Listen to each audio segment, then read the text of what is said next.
మీరు ఒకే రకమైన ఆయిల్ వాడుతున్నారా? అండ్ యూజ్ చేసిన ఆయిల్ని మళ్ళీ రీహీట్ చేసి వాడుతున్నారా?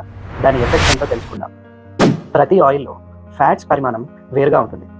సో మనం ఒకే రకమైన ఆయిల్ వాడితే మన శరీరంలో ఫ్యాట్ బ్యాలెన్స్ తగ్గుతుంది అండ్ ఇన్ఫ్లమేషన్ పెరుగుతుంది, కొలెస్ట్రాల్ సమస్యలు రావచ్చు.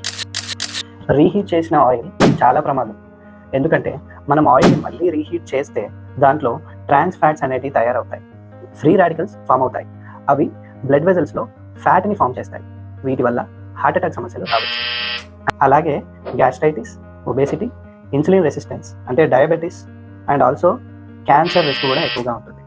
సో అందుకే మనం ప్రతి నెల ఆయిల్ని మార్చడం బెటర్. ఉదాహరణకు మస్టర్డ్ ఆయిల్ అంటే ఆవ నూనె, గ్రౌండ్నట్ ఆయిల్ అంటే పల్లి నూనె, సోయా ఆయిల్, ఆలివ్ ఆయిల్ ఇలా ప్రతి నెల మార్చుకుంటూ వాడాలి. మీరు ఏం తింటున్నారో తెలుసుకోవడం ఆరోగ్యానికి మొదటి అడుగు. Thank you.